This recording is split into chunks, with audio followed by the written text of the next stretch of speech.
எங்கள் அப்பா இளையராஜா கேட்குறதுல இருக்கிற நியாயத்தை புரியணும். முதல்ல ஒன்று, ஒரு படைப்பாளிங்கிறவருக்கு வந்து அவருக்குன்னு ஒரு படைப்புக்கான அங்கீகாரம் வேணும். இப்போ என் தம்பி வந்து இந்த படத்தை தயாரிச்சிட்டாருன்னா, இந்த படத்தில் இசையமைச்சது, பாட்டு எல்லாத்துக்குமே பொறுப்பு அவர்கிட்ட ஊதியம் வாங்கிட்டாங்க. அதனால் அவருக்கு தான். ஆனால் இப்போ நாங்கள் ஒரு படத்தை வந்து தொலைக்காட்சி கொடுக்குறோன்னு வைங்களேன், ஒரு முறை ஒளிபரப்புறதுக்கு தான் எங்களுக்கு காசு கொடுக்குறாங்க. ஆனால் குறைஞ்சது இப்போ குறிப்பாக என் தம்பி படத்தை எடுத்துக்கிறீங்களேன், எவ்வளோ கொடுத்து வாங்கியிருப்பாங்கன்னு நினைக்கிறீங்க? ஆனால் எத்தனை முறை ஒளிபரப்பப்பட்டிருக்குன்னு நினைப்பீங்க? அப்போ ஒரு முறை ஒரு 10 லட்ச ரூபா கொடுத்து ஒரு படத்தை வாங்கிட்டீங்கன்னா, நீங்கள் அதை வாழ்நாள் முழுக்க வச்சுக்கிறீங்க அந்த உரிமத்தை.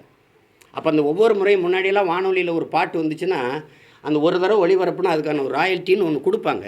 அப்போ ஒரு படைப்பாளிக்கு, அந்த எழுத்தாளருக்கு, அந்த இசையமைப்பாளருக்கு, இந்த தயாரிப்பாளருக்கு ஒன்று ஒரு விழுக்காட்டு அடிப்பில் வச்சுக்கலாம். 60 தயாரிப்பாளருக்கு, மீதி மற்றவங்களுக்கு அந்த வாங்கி வெளியிடுற நிறுவனத்துக்கு ஒரு 60, மீதியில் 40ல் தயாரிப்பாளர், படைப்பாளிகள் அவங்களுக்கெல்லாம் பிரித்து கொடுக்குறதுங்கிறது ஒரு நியாயமான உரிமை. அதை தான் அவர் கேட்குறாரு.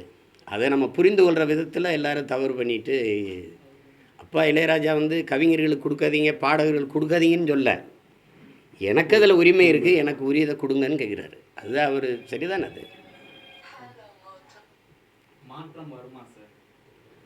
மாற்றம் வராது தம்பி, வர வைக்கணும். தானாக எல்லாம் மாறும் என்பது பழைய பொய்யடா, தனி உடைமை கொடுமைகள் தீர புரட்சி செய்யடான்னு நம்ம தாத்தா பட்டுக்கோட்டை பாடினது. மாற்றம் வந்து தானாக வராது, மாற்றணும்.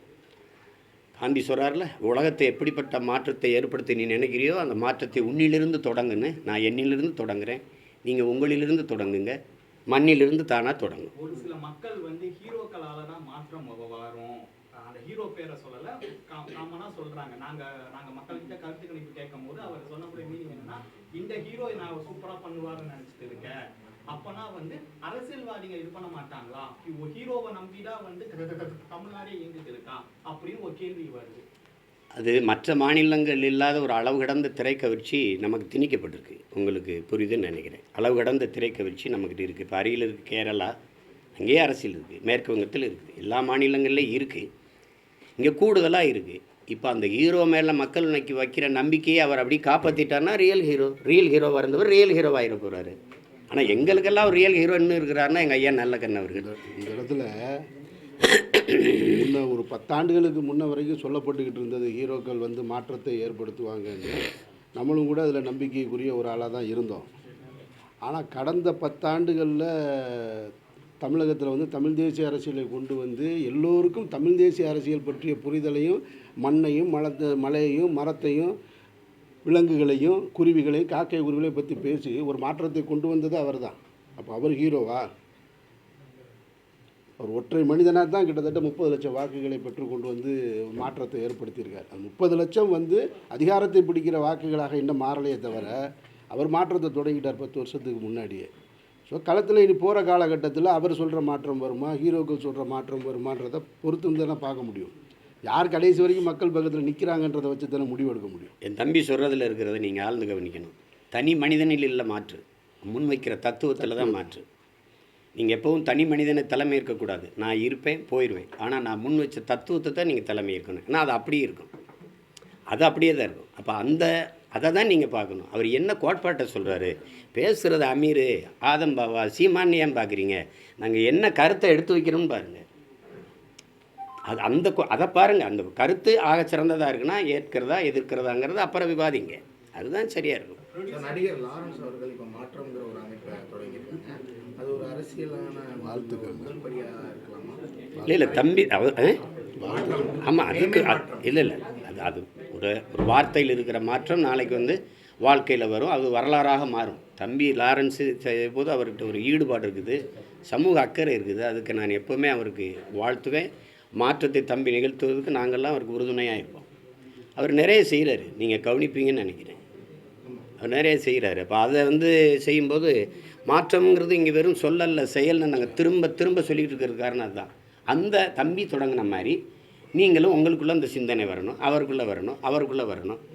அப்படி வரும்போது நிறைய கேள்விகள் பிறக்கணும். கேள்விகள் பிறக்கும்போது தான் பதில் தேடல் வரும். தேடல் வரும்போது தான் ஒரு தெளிவு வரும். அதில் கேட்குறதுக்கே அஞ்சிக்கிட்டு பயந்துக்கிட்டு இருந்தோம்னா கஷ்டமாயிரும். அப்புறம் நேற்று நீட்டு தேர்வு எழுதியிருக்காங்க. அதில் மாணவர்களுக்கு வந்து அந்த சீரியல் நம்பரில் குளறுபடி ஏற்பட்டிருக்கதா பெற்றோர்களும் மாணவர்களும் நேற்று வந்து புகார் கொடுத்துருக்காங்க. எப்படி பார்க்குறீங்க? டெல்லிக்கு வந்தவங்களே இந்த பிரச்சனை இருக்குது. டெல்லிக்கு வந்து இதுலேருந்து தெரியுதா நீட்டையே நாங்கள் வேணாம்னு வெறுக்கிறோன்ட்டு? நீட்டை ஆதரித்த பெருமக்கள்கிட்ட தான் நீங்கள் இந்த கேள்வியை கேட்கணும். நான் திரும்ப திரும்ப உங்ககிட்ட கேட்குறேன். போலி மருத்துவர்களை தான் உருவாக்குது. தமிழ்நாட்டில் எத்தனை பேர் மால் ப்ராக்டிஸ் பண்ணி பிடிபட்டாங்கன்னு உங்களுக்கு தெரியும். ஹெட்ஃபோன் வச்சு எழுதுறதுலாம் உங்களுக்கு தெரியும். வட இந்தியாவில் இப்போ கைது பண்ணப்பட்டிருக்காங்க. 50 பேருக்கு மேலே கைது பண்ணப்பட்டிருக்காங்க. அப்போ நீ போலி மருத்துவரை உருவாக்குறியா, தரமான மருத்துவரை உருவாக்குறியா? ஒரு கேள்விக்கு பதில் சொல்லுங்கள் என் உடன் பிறந்தார்களே. இந்திய நாட்டின் மருத்துவ மாணவர்கள், தரமான மருத்துவ மாணவர்களை உருவாக்க அமெரிக்காவில் இருக்கிற ஒரு தனியார் நிறுவனத்திற்கான தேவை என்னன்னு சொல்லு. ப்ரோமெட்ரிக்குங்கிற அமெரிக்க நிறுவனத்துக்கு தேவை என்ன? இந்தியாவில் தரமான மருத்துவரை உருவாக்கி கொடுக்க. ஏன் நீ அவன்கிட்ட கொடுக்குற? ஒரு தேர்வை கூட ஒரு மாணவனுக்கு நடத்த முடியாது அவனால். வட இந்தியாவிலலாம் எந்த பெண்ணுக்கு தோடை கழட்டி மூக்கத்தை கழட்டி நீங்கள் பார்த்துருக்கீங்க? ஆனால் என் மாநிலத்தில் மட்டும்தான் தோடு மூக்கத்திக்குள்ளே விட்டு கொண்டு வர முடியும்னு சொல்கிற நீங்கள் இவிஎம் எந்திரத்துக்குள்ளே ஒன்றும் பண்ண முடியாதுன்னு சொல்கிறீங்க. ரெண்டையும் நீங்கள் தான் சொல்கிறீங்க. துப்பட்டாவை கலட்டுறீங்க, உள்ளாடையை கலட்டுறீங்க, தலைமுடியை விரித்து போடுறீங்க. எங்கள் பிள்ளைய தேர்வு எப்படி எழுதும்? என்ன மனநிலையில் நீங்கள் உள்ளே அனுப்புகிறீங்க எங்களை? என்னுடைய பொண்ணு 2 வருஷத்துக்கு முன்னாடி நீட் எழுத போச்சு. நான் அதை எந்த செய்திகள்லையும் சொல்லலை. நீட் எழுத போனப்போ அவள் போட்டிருந்த புர்காவை கலட்ட சொல்லிவிட்டு உள்ளே வர சொன்னாங்க. நீட்டே வேணான்னு சொல்லிவிட்டு அது வீட்டுக்கு வந்துருச்சு. ஏன்னா நீங்கள் ஆடை, தோடு, கழுத்தில் இருக்கிற செயின் இதிலெல்லாம் வைக்க முடியும்னு சொல்கிறது வந்து அது மனநிலையை வந்து பாதிக்கிறதா. அது ஒரு அச்சமூட்டி உள்ளே கூட்டிகிட்டு போகிறது. இப்போ இப்படி ஒரு கேள்வியை எழுப்போமே. நான் நீட்டில் நாங்கள் 2 பேரும் தேர்ச்சி பண்ணிட்டு வந்துடுறோம் மாணவர்கள். இப்போ இதில் நீங்கள் எப்படி தரம் வைக்கிறீங்க? 1200க்கு 1199 மதிப்பெண் என் தம்பி வாங்கியிருக்கிறாரு. நான் 800 வாங்கி எல்லையில் தான் தேர்ச்சி விட்டுருக்கேன், பார்டரில் பாஸ் பண்ணியிருக்கேன். ஆனால் நான் நீட்டில் தேர்ச்சி விட்டுறேன், இவர் நீட்டில் தோற்றுறார். அப்போ இவர் தகுதியற்ற மாணவர்ன்றீங்க மருத்துவம் படிக்க. இப்போ நீங்கள் இந்த +2 மதிப்பெண் எதுக்கு? அப்போ தூக்கிடுங்க. நேரடியாக நீட்டுக்கான கோச்சிங்கை வச்சுட்டு நீங்கள் அப்படியே கொண்டு போயிருங்க. எதுக்கு +2 மதிப்பெண்? எதுக்கு? அது தேவையில்லை. அப்படியே நான் தேர்ச்சி பெற்று வந்தால் எனக்கு பாடம் நடத்த போகிற பேராசிரியர் யாருன்னா அவர் நீட் எழுதி வந்தவரா? இல்லை, பழைய பேராசிரியர். பாடத்திட்டத்தில் தான் மாறுதல் இருக்கா? இல்லை, அதே பழைய சிலபஸ் தான். அப்போ அதே பேராசிரியர், அதே பாடத்திட்டம், அப்புறம் எப்படி தரமான மருத்துவம் வரும்? தரமான மருத்துவரை நீ எப்படி உருவாக்குவ? நீட்டையே தனியார் மூலம் நடத்துகிறாங்க. அதை யாராவது கேட்குறீங்களா? அது அமெரிக்க நிறுவனம் ஏன் நடத்துது? தனியார் ஏன் நடத்துது? பரீட்சை நடத்துகிறதும் அமெரிக்க நிறுவனம், கோச்சிங் சென்டரும் தனியார் நிறுவனம். அது கேட்கணும்ல. நீ இப்போ பயன்படுத்துகிற இவிஎம் எந்திரத்தை தயாரிக்கிறவனும் ஜப்பானில் மைக்ரோ எலக்ட்ரானிக் சிப்புங்கிற தனியார் நிறுவனம். யார் அதை சொல்லுங்கள்? நீங்கள் எது ஒன்று நீங்கள் செய்கிறீங்க, தேர்தலை நீங்கள் நடத்துவீங்க, அந்த எந்திரத்தை அவன் தயாரித்து உங்களுக்கு கொடுப்பான். நீங்களே பார்க்குறீங்க, ஒரு வலையொலியில் வருது, பெட்டியை திறந்து ஓட்ட பூரா எடுத்து பைக்கில் ஓட்டு போயிட்டு இருக்காங்க. போகிற அவனோட செய்வோம், அவன் விற்கிற விமானத்தை வாங்கி. சிறையில் சவுக்கு தாக்கப்பட்டார் என்கிறார்கள். அது பற்றி என்ன? கஞ்சா வழக்கு வேற போட்டிருக்கு. அதெல்லாம் கூடுதல். தம்பி அப்படி பேசியிருக்கக்கூடாது. அவர் கொஞ்சம் பேச சில கருத்துக்களை எடுத்து வைப்பார் அவர். ஆனாலும் மதிப்பிற்குரிய ஏடிஜிபி ஐயா அருண் அவர்களையும் அந்த பெண் காவலர்களையெல்லாம் இணைச்சி பேசியிருக்கூடாது. அதை தவிர்த்திருக்கலாம் தம்பி. அதுக்காக அவர் மேலே கஞ்சா வச்சு எப்படி கஞ்சா வந்தது? இத்தனை நாள் அவர்கிட்ட கஞ்சா இல்லையா? இத்தனை நாள் கஞ்சா இருந்ததா? திடீர்னு வந்துருச்சு அவர்கிட்ட? வச்சது யார்? அந்த அளவு அதிகமாக சொல்கிறாங்க சார். முதல்ல 400 கிராம், நாங்கள் இப்போ 3 கிலோ 30 கிலோ வரைக்கும் கூட வர சரியாக இருக்குது. இப்போ சவுக்கு சங்கருங்கிறத கஞ்சா சங்கர் ஆகிறதுக்கு வேலை நடத்துவாங்க அவங்க. அதெல்லாம் இல்லை. சிறைக்குள்ள வச்சு அடிக்கிறது, தாக்குறதெல்லாம் அதெல்லாம் ரொம்ப கொடுஞ்செயல். அதெல்லாம் ஆமாம். ஒரு ஒரு ஒரு என்ன சொல்லுவாங்கன்னா, அந்த விபத்து இந்த இதெல்லாம் பார்க்கும்போது ஒரு உயிர் பயத்தை கொடுக்குறது. வெளியில் போய் பேசாமல் இருக்கணும், பேசக்கூடாது அப்படின்னு அச்சப்படுத்துறதுக்கான வேலை திட்டங்கள் தான் இது எல்லாம். இந்திய பிரதமர் போலவே தமிழக முதல்வரும் செய்தியாளர்களை சந்திக்காமலே இருக்கிறாங்க. அதை எப்படி பார்க்குறீங்க? செய்தியாளர்களை சந்திக்கவே இல்லைன்னு தான் பார்க்குறேன்.